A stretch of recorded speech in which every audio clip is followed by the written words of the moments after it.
और guys welcome back to a brand new video. Guys क्या हाल चाल है सभी के, और मैं भी एकदम फर्स्ट क्लास बहुत बढ़िया भाई। सो गाइस आ चुके हैं एक और वीडियो लेके, और ये वीडियो होने वाली है भाई एक कार रिव्यू जो कि 2 दिन पहले लॉन्च हुई है, और उस गाड़ी का नाम है भाई XUV7XO, जो कि XUV700 का फेसलिफ्ट वर्जन है और 2 दिन पहले ये रिलीज हुआ है, लॉन्च हुआ है मतलब। तो आज है भाई 7 जनवरी, तो ये वीडियो शायद से आज डल जाएगी या फिर कल डल जाएगी, बट देखते हैं भाई, क्योंकि अगर मेरे को ये इसका फेसलिफ्ट पसंद आया तो हम अपनी गाड़ी एक्सचेंज कर सकते हैं इसके साथ। तो मैं इसकी इंस्टेंटली अभी के अभी आपके सामने बुकिंग करा दूंगा अगर ऐसा हुआ। देखते हैं भाई इस गाड़ी में क्या क्या फीचर्स है, क्या क्या नई नई चीजें डली है, सो दैट हमको फिगर आउट हो सके कि ये गाड़ी कैसी है और क्या हम इसको बुक कर सकते हैं कि नहीं। तो करते हैं भाई इस वीडियो को स्टार्ट हनुमान जी का नाम लेते हुए। जय हनुमान जय श्री राम। और देखते हैं कि आज की वीडियो कैसे रहने वाली है। ऑटोमेटिक वर्जन होंगे, उनमें आपको मिलेगा यहाँ देखने को ये बटन। हाँ, ये जब मैंने B6 में देखने गया था तो उसमें सेम चाबी थी, सेम एकदम एग्जैक्ट सेम। में आप जो है रिमोटली इंजन को स्टार्ट कर सकते हो और एसी वगैरह जो है वो ऑन कर सकते हो। ये फंक्शनैलिटी अदरवाइज आपको नहीं मिलती है, मैनुअल व्हीकल जो है उसमें ये आपको नहीं देखने को मिलती है। हाउएवर एक चीज़ है जो कि इसमें मिलती है, और वो ये कि आप अगर लॉक करके रखो, दबा के रखो, तो आपका विंडो जो है ड्राइवर साइड वाली रोल अप हो जाती है और सनरूफ बंद हो जाती है। ये सेम फीचर मेरी गाड़ी में भी है, और मेरी पेट्रोल मैनुअल है, AX7 टॉप सेकंड का मॉडल होता है जो। और नहीं, अगर आपको खुली है और आपको अगर ये दबा के रखना हो तो थोड़ी सी रोल डाउन हो जाती है विंडो ड्राइवर साइड की, और सनरूफ का शेड जो है वो हट जाता है और वेंटिलेशन मोड पे सनरूफ चली जाती है। ये फंक्शन जरूर यहाँ पे इससे होते हैं, उसके अलावा कुछ भी इससे नहीं होता है, मतलब इस चाबी से जो है और ज़्यादा चीज़ें आप नहीं कर पाते हो। देन कम्स इंटरेस्टिंग थिंग जो कि है लॉक एंड लॉक से रिलेटेड। यहाँ पे अगर आप देखोगे तो ये इस तरीके की DRL है यहाँ पे, और एक्चुअली ये देखो इस तरीके के स्वाइप, डायनेमिक स्वाइप इंडिकेटर जो है वो देखने को मिलते हैं। तो लाइटिंग सिस्टम वगैरह पूरा चेंज कर दिया गया है, और वो चेंज जो है उसमें 2 ये नई लाइट्स भी है। मैंने रात को देखी है, बढ़िया जल रही थी। हालांकि ऐसा बहुत ज़्यादा डिटेल्ड ड्राइव में जो है मैं बताऊँगा आपको कि कैसी लग रही है, अलग अलग जगह परफॉर्म कैसे करेगी वो नहीं मैंने अब तक देखा है। बूस्टर लैंप वगैरह कैसे काम करेंगे वो चीज़ अभी तक नहीं देखी है। नीचे फॉग लैंप आए हैं, और देखो डिज़ाइन की बात क्या है ना, ओवरऑल अगर आप देखो, हाँ एक और चीज़ को चारों तरफ अगर दिया जाता तो बात अलग है, मतलब ये डार्क में तो सब सही लग रहा है एक्चुअली, बट जो लाइट कलर्स है उसमें थोड़ा सा, जैसे कि वो वाला कलर वहाँ पे खड़ा है उसमें थोड़ा सा ज़्यादा हाईलाइट होता है तो थोड़ा अजीब लग सकता है। इधर आपके पास में 19 इंचेस के व्हील हैं। भाई टेल लैंप पे बहुत अच्छा काम किया है, टेल लैंप्स पीछे वाली लाइट्स बहुत सुंदर लग रही है, ऐसा लग रहा है कि काश मेरी वाली XUV में होती है सेम, बहुत अच्छी लग रही है। सकते हो एक चीज़ इंटरेस्टिंग है पिछले कोई भी एड्रीनॉक्स के मुकाबले, हालांकि बहुत ज़्यादा चेंजेस नहीं है बट है चेंजेस, मैं आपको थोड़ा दिखाऊंगा। एनीवे अंदर की तरफ इंटीरियर में बहुत सारे चेंजेस है, जैसा कि आप देख ही सकते हो। काफ़ी कलर कॉम्बिनेशन के साथ खेला गया है, मुझे नहीं पता आपको कितना बढ़िया ये लगेगा। तो भाई ये तो बहुत ही यूजलेस सी चीज है, क्योंकि प्रीमियमनेस दिखाने के लिए ये गाड़ी ऑलरेडी थी, इसमें ये कलर्स डालने की जरूरत नहीं थी बिल्कुल भी। तो it doesn't really match outright, और ऐसा फील करता है यार कलर थोड़े अलग चूज़ किए जाने चाहिए वगैरह वगैरह। स्पेशली ये जो यहाँ देख रहे हो तो थोड़ा और सा फीलिंग देता है। फोटोज़ वगैरह में हो सकता है आपको ऐसा सीमलेस लगे उसके साथ मैच होता हुआ, बट थोड़ी देर तो मुझे लगा यूजलेस। भाई ये सीट्स पे भी कुछ मजा नहीं आया, ये देखो व्हाइट, और फिर पूरा व्हाइट रखते हैं, मतलब बेज जो भी कलर है वैसा रखते हो ज़्यादा बढ़िया था। मैं वो बाहर के कलर के बारे में भूल जाता हूँ थोड़ा सा, और इसको कहते हैं ना कि माफ़ कर सकता हूँ मैं इस चीज़ के लिए। कितना कर पाऊंगा ये 2-3 दिन में और बैठूंगा इसके साथ में, तब मुझे समझ में आएगा और बेहतर। फिलहाल के लिए तो मुझे लग रहा है कि थोड़ा सा बेटर कलर कॉम्बिनेशन जो है वो होना चाहिए था, ये वाला एक्चुअल वो कॉम्बिनेशन नहीं है। फिलहाल जो है बात करने लगते हैं एक एक करके चीज़ों की कि क्या क्या बदला है, क्या क्या कैसा है। इधर कुछ भी चेंज नहीं है इस जगह पे, जैसा हमने पहले दिखा था 700 में, वैसा सही चीज़ें दिख रही है आपको। क्या यहाँ पे भी कोई चीज़ नहीं दिख रही है एक्चुअली, सब चीज़ें आपको 9E से सिमिलर दिखेगी 700 की बजाय। 700 की ऑलमोस्ट बहुत ही कम चीज़ें ली गई है, अब 9E से ज़्यादा चीज़ें जो है वो आप रिलेट कर पाओगे।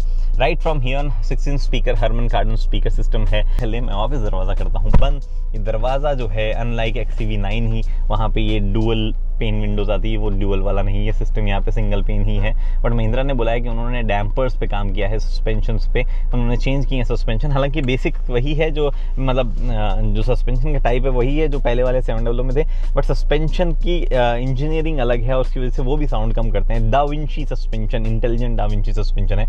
टेस्ट करूँगा मैं चलाते वक्त, उसके बाद में हम बात करेंगे। अब बैठते हो तो एक बार की ऐसे कहाँ गया, ऐसा मिलता नहीं है, ना इधर है ना इधर है, नहीं टू फाइंड इट कि वो यहाँ दिया हुआ है, तो थोड़ा सा कम्बर्जन जो है ढूंढने में होता है। बट एज ए ओनर आपको आदत हो जाएगी हर बार और आप रीच आउट कर लोगे। मे बी इसको थोड़ा और ढलान यहाँ पे दी जाती है और बेहतर जो है बिना देखे टच करने का हिसाब इसमें बनाया जाता है, I would have loved it, but ठीक है यहाँ पे ऐसा ही है। उसके बाद में अगर आप देखो एम्बियंट लाइट यहाँ है, एम्बियंट लाइट यहाँ भी है, एम्बियंट नहीं है। यहाँ से शुरुआत करते हैं। इस तरफ आपके पास में कंट्रोल से सारी की सारी ये ऑडियो से रिलेटेड यहाँ पे मोड वोड जो है और ऑडियो की ही अगेन वो चूज़ कर सकते हो आप। So you can choose between basically radio, Apple CarPlay, Android auto, आपकी जो इंटरनल ड्राइव है वो USB अगर आपने कुछ लगाई है, ब्लूटूथ वगैरह हर चीज़ के बीच में। In fact you can also play videos जो कि उधर प्ले होंगे। और welcome change, you can't see that screen from here, सिर्फ पैसेंजर जो है वो यहीं से स्क्रीन को देख पाएगा, जो कि एक बढ़िया चीज़ है यहाँ पे महिंद्रा। अदरवाइज ध्यान दीजिए, हालांकि थोड़ा थोड़ा दिखती है वो, फिर भी रात में थोड़ी ज़्यादा दिख जाएगी, but still a better change. वो प्राइवेसी ग्लास वाला सिस्टम लगाया गया है। टाटा ने भी प्रॉमिस किया था कि सियरा में प्राइवेसी ग्लास के साथ में शिफ्ट करेंगे, तो सियरा जब भी आपको डिलीवर हो तो बताना मुझे कि उसमें प्राइवेसी ग्लास आया नहीं आया टॉप एंड में। उसके बाद में इस तरफ आपके पास में अवेलेबल है क्रूज कंट्रोल से रिलेटेड चीज़ें। अगर आप ऑटोमेटिक लोगे तो उसमें एडेप्टिव क्रूज कंट्रोल आएगा, so this will also be a button type of thing, और उसमें यहाँ एडिशनल चीज़ें हो जाती है। बट मैनुअल में कुछ इस तरीके का आपको मिलेगा, ये वाला पुश होने की बजाय इसका फंक्शन जो है वो यहाँ डाल दिया जाएगा।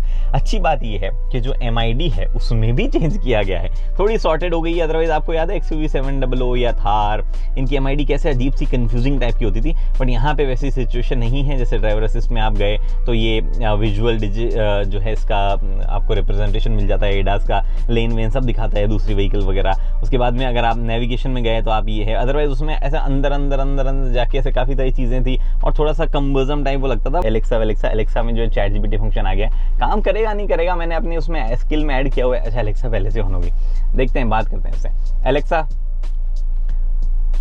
Chat GPT about Mahindra. Actually मैंने इस गाड़ी में लॉगिन ही नहीं किया है, काम ही नहीं किया इस गाड़ी में मैंने। एलेक्सा में वो स्किल अनेबल नहीं करी। एक स्किल आएगी एलेक्सा के अंदर जाके अनेबल कर देना महिंद्रा चैट GPT, और फिर वो कुछ चीज़ें काम करने लगेगी। वैसे ही सिस्टम काम करता है। एलेक्सा तो पहले भी आया करता था। यहाँ पे आपके पास में ambient light, app store, climate control. एक इंटरेस्टिंग चीज़ ये है कि जैसे कि सराउंड व्यू मॉनिटर है, उसमें 540 डिग्री। एक तो 540 डिग्री में क्या क्या आया है वो देखो आप। एक तो जिस तरीके से चल रहा है वो चल ही रहा है। देन जो फंक्शंस है इसके दिखने वाले, इसको आप यहाँ से एनेबल करो, हर चीज़ को 3D कर दो, 3D ओवरले वगैरह वगैरह। ओवरलेस में 3D हर चीज़ का आपको दिखाएगा। फिर ना आप इधर उधर जिस तरीके से इसको यूज़ करते हो, जिस तरीके से, जैसे मैंने इंडिकेटर दिया, ठीक है, तो मुझे ये इस तरीके से गया, राइट इंडिकेटर दिया तो इधर गया। उसके बाद में मैंने अगर इसको रिवर्स में डालना है मैंने, तो रिवर्स में जो है इस तरीके से दिखाएगा, और जैसे ही मैं फॉरवर्ड गया हूँ तो ये हो जाएगा। भाई बहुत अच्छा फीचर है यार ये वाला, लेफ्ट राइट वाला। ये फंक्शनैलिटी जो है 540 डिग्री कैमरा में कुछ नहीं आई है। हालांकि महिंद्रा का कहना है ड्राइव व्यू रिकॉर्डर करके कुछ आएगा, ड्राइव रिकॉर्डर वगैरह। इसमें दिख नहीं रहा है कि वो रिकॉर्डिंग हो कहाँ रही है, उसकी फंक्शनैलिटीज़ कहाँ पे, वो मुझे मिला ही नहीं। मैं काफ़ी देर तक ढूंढ रहा था। मेरे पास 3 गाड़ियाँ हैं, मैंने तीनों चेक कर ली है। उसके बाद में यहाँ पे आपके पास 2 गाड़ियाँ हैं, हाँ 3 गाड़ियाँ अभी भी, मतलब बेसिकली हम 3 लोग शूट कर रहे हैं तो तीनों की गाड़ियाँ मैंने उठा के चेक कर ली थी। उसके बाद में कुछ और चीज़ें ऐड हुई थी। हाँ, फन एंड वर्क जो है वो एक चीज़ ऐड हुई है, जिसमें मल्टीपल फीचर्स वगैरह जो आते हैं, यूट्यूब डाउनलोड कर लो और आप उसको देख सकते हो। You can obviously play on this. हाँ भाई, ये फीचर मेरी गाड़ी में नहीं है कि हम ना उसमें यूट्यूब चला सकते हैं ना वीडियो चला सकते हैं। कुछ लोग चलाते हैं, पता नहीं कैसे, बट मेरे को वो टेक्निक नहीं पता। बड़ी अच्छी चीज़ है कि नई वाली मैंने ये सब कुछ दिया हुआ है। गाड़ी चलती हुई टाइम पे भी प्ले हो सकता है, एक टाइम पे एक ही जगह प्ले होगा। ओपन दोनों जगह हो जाएगा यूट्यूब, बट एक ही वीडियो जो है वो प्ले होगा एक टाइम में। और भी बहुत सारी चीज़ें, जोमेटो वोमेटो, आपका Z5 वगैरह, कई चीज़ें अवेलेबल है। अमेजॉन, फ्लिपकार्ट, हर चीज़ यहाँ पे अवेलेबल है। You can ask Alexa also बीच में कि एलेक्सा मेरे अमेजॉन में ये कार्ट में ये डाल दो वगैरह वगैरह, वो भी कर देगी। ये सारे फंक्शंस में आते हैं। Android auto, Apple CarPlay wirelessly connect होता है, सो देयर इज नथिंग जो उसके बारे में भी कुछ खास बात की जाए। ये परफॉर्मेंस वगैरह जो है हर स्क्रीन पहले आया करती थी, फिर यहाँ पे दिख तो अभी कुछ नहीं रहा है, बट मेरे ख्याल से उसे डिस्प्ले के लिए बनाया गया है। यहाँ पे ये आपके पास में लाइट्स और ये SOS का सिस्टम, और ये ऑब्वियसली लाइट की सेटिंग्स आपको करनी है दरवाज़ा खोलने पर, वो है sunglass holder with little bit of padding here. और बढ़िया फेवरेट फीचर ये एक्सटेंड, ये बट इसमें कोई भी वैनिटी मिरर या ऐसी चीज़ नहीं आती है। इधर यहाँ पे एक टिकट होल्ड करने के हिसाब से खुद दिया जाता है। इधर आपको मिलता है vanity mirror with light and everything, सारे फीचर जो है वो इधर दिए जाते हैं। तो आपकी वाइफ जो है वो खुश हो सकती हैं, बट जो ड्राइवर भाई साहब खुद है वो नहीं होंगे। यहाँ पे ऊपर भी स्पीकर दिए हुए हैं। एनीवे, उसके अलावा यहाँ पे और कुछ चीज़ें हैं। यस, लोग बोलेंगे कैसे भूल गया। बड़ी सी पैनोरामिक रूफ है जो कि खुलती है, अनलाइक 9e वगैरह में। मुझे ज़्यादा बेटर लगता था, ये 9s के हिसाब से दी गई है जहाँ पे खुलता है मामला। एक्चुअली मैंने इतनी देर 9e बोला, मैं आपको ऐसे बोल सकता था 9s, वो 7 सीटर है ना, तो 9s के ज़्यादा नज़दीक है। रियर और फ्रंट डिज़ाइन में भी आपको सिमिलरिटी नज़र आई होगी। रियर में तो आई होगी एक्चुअली, फ्रंट में नहीं भी आई है। तो उसके अलावा यहाँ पे जो है दो कप होल्डर है, दिस इज अ मैनुअल, तो इसमें इस तरीके से, अदरवाइज यहाँ पे लीवर आ जाता है, शिफ्ट लॉक का बटन यहाँ होता, कुछ और डिफरेंस उसमें नहीं होते हैं। यहाँ पे आपके पास में छोटा सा स्पेस इधर भी है, दिस कैन स्लाइड, ऑब्वियसली ये फंक्शंस पे आऊँगा मैं। और उससे पहले मैं एक और चीज़ बताना चाहता था, सीट के बारे में बात करना चाहता था। ये कलर पैलेट वगैरह जो आप देख सकते हो कैसा लग रहा है आपको, आप डिसाइड कर सकते हो, बट सीट्स में भी चेंज किया गया है, थोड़ी पफीनेस ऐड की गई है। लोअर वेरिएंट में थोड़ी सी अलग सीट आएगी, उससे लोअर वेरिएंट में एक्चुअली आई बिलीव थोड़ा अलग फैब्रिक सीट्स आएगी, तो ये कुछ डिफरेंसेस सीट्स में रहेंगे। गाड़ी में अभी भी 6 एयरबैग स्टैंडर्ड है, नी एयरबैग जो है वो यहाँ पे मिलेगा आपको टॉप एंड वेरिएंट्स में। और इधर जो है ये अवेलेबल है आपको, सीट को रेक्लाइन करना चाहते हो, फॉरवर्ड करना चाहते हो। अब मैं इस सीट को यहाँ से एडजस्ट कर लेता हूँ अपने हिसाब से, और पीछे चलते हैं, वहाँ पे देखेंगे कि भाई साहब क्या क्या चीज़ें कहाँ कहाँ कैसी कैसी अवेलेबल है। बढ़िया है, कोई इशू किसी तरीके का फील नहीं हो रहा, नीचे आकर पाँव जा सकते हो, फंसा सकते हो पाँव वहाँ पे। कैबिन का फील भी बढ़िया है, 65 वाट की चार्जिंग यहाँ पे भी मिल रही है, वहाँ पे भी है। लोअर वेरिएंट में ये वाली तो नहीं मिलेगी, बट आपको जो है वो वाली चार्जिंग आपको मिलती रहेगी 65 वाट की किसी भी वेरिएंट में लो। इसका बेस वेरिएंट बहुत लोडेड है भाई साहब। ऊपर की तरफ यहाँ पे LED लाइट मिल रही है आपको, there are this very nice plush grab rails और ग्रैब हैंडल, और यहाँ पे हुक जो है वो भी दिया गया है। बट ये जो पार्ट है इसको आप देखो तो इस नीचे की तरफ आ जाता है, तो ये सीट रेक्लाइन के हिसाब से डिज़ाइन है कि जो सीट अपने सबसे पीछे वाली पोजीशन पे होगी, जिसमें एक्चुअली काफ़ी पोजीशंस है, तब ये जो है आपको नॉर्मल और सही जगह पे लगेगा, बाकी टाइम पे से नीचे झूलता हुआ लग सकता है। हाउएवर सीट का रेक्लाइन आपको अच्छी खासी अवेलेबल है, ये देखो ये और ये 3 पॉइंटर सीट बेल्ट जो है तीनों को मिल रहे हैं, और 3 हेडरेस्ट जो है वो तीनों को मिल रहे हैं। तीनों के तीनों हेडरेस्ट जो है वो एडजस्टेबल भी है। सीट अगेन वाइट और उसी कॉम्बिनेशन में जैसा आगे है। वायरलेस चार्जर भी मिल जाता है, वायरलेस चार्जर आप चाहो तो बंद भी कर सकते हो, आगे से आगे वाला पीछे वाला दोनों जो है इंडिविजुअली बंद कर सकते हो, which is a good function. में था रॉक्स में बंद करने का नहीं है, तो मेरे को फ्यूज़ निकालना पड़ा, बिकॉज वो एप्पल कारप्ले का वो NFC वाला चलता रहा, एप्पल का जो NFC वाला कुछ भी फीचर चलता रहता है एप्पल पे वाला, तो इसलिए मेरे को निकालना पड़ा। बट इसमें ऑप्शन दिया गया है कि वायरलेस चार्जिंग का सिस्टम आपको शुरू रखना है या नहीं रखना है। एनीवे, सो स्पेस जो है वो कुछ इस तरीके का है, और ये वाली जो आपके पास में जो सीट है उसको मैं फिर से एडजस्ट करता हूँ। और उससे पहले मैं बताना भूल जाऊँ, इसमें भी मिलता है वेंटिलेशन। हाँ ओके, टम्बल अप, इस तरीके से काम करता है। Tata, think about it. लोग बोल रहे थे सफारी वाले वीडियो में कि क्यों आप जो है छोटी मोटी चीज़ों पर क्रिएटर्स को, अब मैं दूसरी गाड़ी में जब मैं देख चुका हूँ कि इतना स्मूथली काम करता है, ये भी इंडियन कंपनी से इन्होंने लिया है, ये भी इंडियन OEM है, फिर कैसे उनका नहीं कर सकता है? करूँगा ही मैं, क्रिटिसाइज क्यों नहीं करूँगा? ऐसे तो सुधरेंगे नहीं वो, जिसको भी एस्थेटिकली प्लीजिंग बनाते हैं। वाह, चलो इस बात के जो है 10 में से 10 नंबर, मतलब एक्स्ट्रा अच्छी राइटिंग एक्स्ट्रा मार्क्स मिलते हैं ना, वैसे वाले। ये इनलेट मिल रहा है आपको जो वेंटिलेशन है उसका। तो एनीवे, यहाँ पे स्पेस जो है बहुत ज़्यादा नहीं होगा, I am pretty sure about it. तो लेट्स सी कितना स्पेस जो है वो यहाँ अवेलेबल है, और एक्चुअली है स्पेस है अवेलेबल। यहाँ पे मेरे घुटने टच नहीं हो रहे हैं सबसे पहले तो, लेकिन मैं कंफर्टेबली बैठूँगा इस पोजीशन पे। ओह हाँ, इस पोजीशन पे, ये वाली थोड़ी आगे पता नहीं क्यों हो गई है, बट इस पोजीशन में बैठूंगा, और घुटना अभी भी मेरे बस टच सा ही हो रहा है।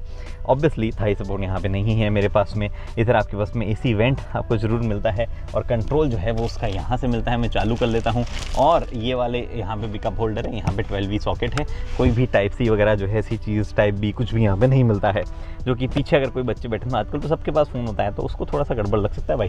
और जगह ये सीट की वेंटिलेशन चालू, तो उसकी आवाज़ यहाँ से आती है, ये देखो ये आवाज़ आ रही है लगातार, तो that can be little bothersome किसी के लिए। मैं बता रहा था आपको कि बेस वेरिएंट जो है उसकी प्राइसिंग सिर्फ 1000 रुपये बढ़ी है। तो भाई ये थी XUV 7XO 2026 मॉडल, जो कि 2 दिन पहले लॉन्च हुई है। और अगर मैं आपको ओवरऑल बताऊं तो मेरे को इतनी पसंद नहीं आई भाई। 2-3 रीजन है पसंद ना आने के। एक तो इसका स्टीयरिंग मेरे को पसंद नहीं आया, क्योंकि हमारा जो क्लासिक XUV का जो स्टीयरिंग है वो बहुत अच्छा है। फीचर्स में ये गाड़ी अच्छी है, बट मैं फिर भी अपनी वाली को ही प्रेफर करूंगा। बट ओवरऑल अगर मैं आपको बताऊं तो मैं बिल्कुल भी सेटिस्फाइड नहीं हूं उस गाड़ी से। सो हमारा एक्सचेंज कैंसिल यहीं पे। सो गाइस, आई होप आपको आज की वीडियो पसंद आई होगी। सो मैं आपसे मिलता हूं अगली वीडियो में, तब तक अपना ध्यान रखो, अपनी फैमिली का ध्यान रखो, और जिंदगी में आगे बढ़ते रहो।